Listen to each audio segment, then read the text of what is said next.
What a Makkari board. Wait, hold on. Our latest Marvel Snap card release of Makkari is here, a 3/4 who says, after the turn, runs from your hand to a random location if possible. It's noteworthy that Makkari running to the board does not count as her playing herself, so she does not trigger effects of other cards that care about that, such as Angela or Bishop. She's also not restricted by locations that normally wouldn't let you play to them, such as a Sanctum Sanctorum or a Crimson Cosmos. It also means she can slip into locations that you otherwise wouldn't really want to play a card to, like Death's Domain or Luke's Bar, without any detrimental impact happening to her when she arrives. As far as my early take on Makkari's power level is concerned, I think she's a good bit better than a lot of people are giving her credit for. I've heard a lot of talk about her being unplayable. I think she excels in deck lists that typically don't have time to spend energy on all of their cards in hand and don't mind getting some free extra stats on the board. She also works well with decks that care about managing their hand size, i.e. decks that are playing Moon Girl don't mind getting 4 points of stats for free if it means shrinking their hand size down so they can double up the cards they really care about getting more copies of in an efficient way. I think it's easy to forget over Marvel Snap's history that Wasp, when powered up by High Evolutionary, used to give -2 points of power, but that was a bit too strong and it was dialed back to just being -1, meaning Makkari is twice that for 4 points of power. And while you don't get to choose where it goes specifically, she does have synergy with other things, and she gets into hard to reach places, which is nothing to scoff at. All of that being said, while I think Makkari is likely a reasonable card in some places, I think she's probably an easy skip for most Marvel Snap players with limited resources. I don't envision her being an archetype-defining card, i.e. a must-have card to play specific decks, and I think all of the deck lists that I'm about to showcase that feature her, while they enjoy having access to her, she's not the make or break card in any of them, meaning you could still pick those decks up and play them at a similar power level with a different card in her slot.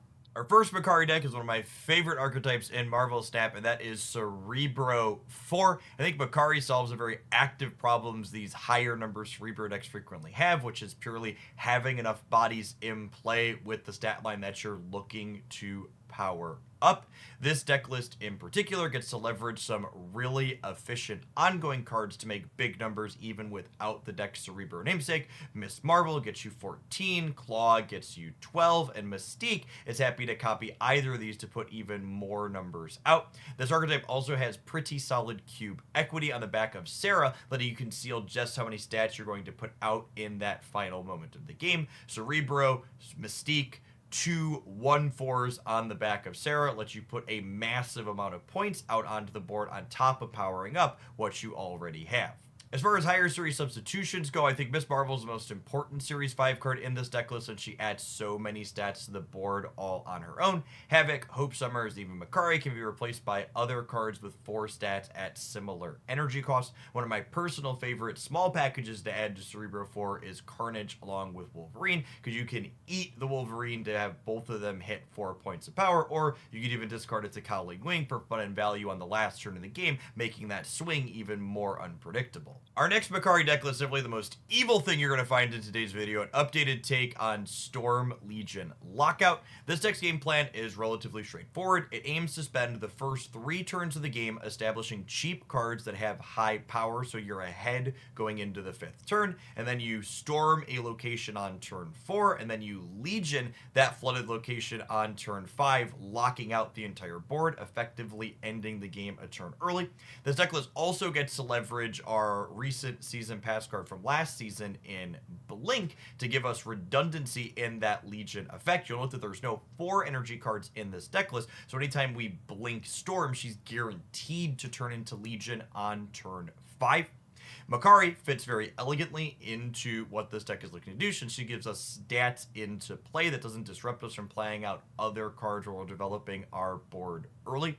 As far as higher series substitutions go for this deck, Blink and Legion are obviously not optional. They're core to having this deck combo consistently at all. Other higher series cards such as White Widow and Red Guardian I think are easily replaceable. You want to prioritize swapping them out for cards that have high stat lines with their low energy cost. White Widow could be Silk or Medusa as other good choices, and Red Guardian could be another utility card such as Luke Cage or even Polaris at that 3 energy slot.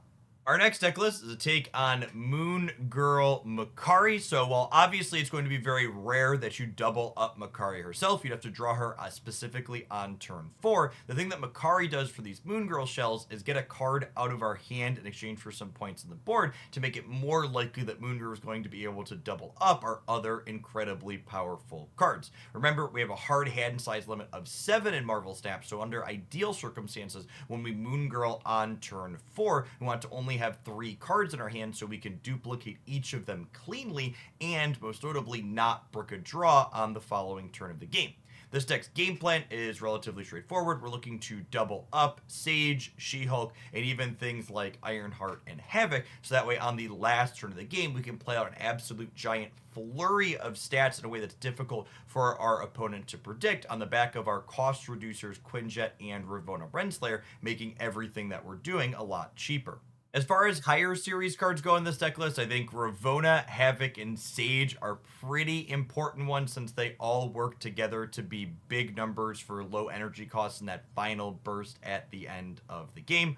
White Widow, Nebula, and even Makkari I think are all fairly replaceable. Nebula and White Widow are importantly cards that you can play on turns 1 and turns 2 because playing out our cards early is important for managing our hand size like I was talking about. Makkari similarly should be another cheap card, either something that costs 1 energy or even something completely free like Wasp to again help us manage our hand size when we slam Moon Girl down. The next Makkari deck list I was enjoying on stream is this unique take on Silver Surfer featuring Strong Guy and a small discard package. The idea behind this deck is relatively straightforward. We want to play more individually powerful cards as opposed to things like Brood that are typically Silver Surfer staples that tend to be lackluster when Surfer is nowhere to be found. Strong Guy is a 3/9, Dakin is a 3/8, Swordmaster is a 3/7, and then you mix in free points of power from cards like Makkari as well as Proxima Midnight, and this deck was consistently pumping out high teens or low 20s in every single lane across the board, even when Surfer was nowhere to be seen.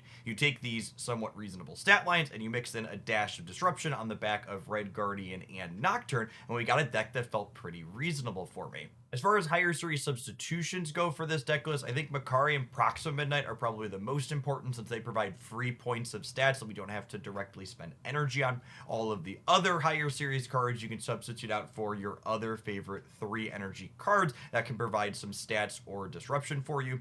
Nocturne's role is important to call out though, since she primarily serves to wipe Limbo away and mitigate location variance in general, so if you're missing her, you're going to want to make sure you have another card that fills a similar role, such as Snowguard or Storm.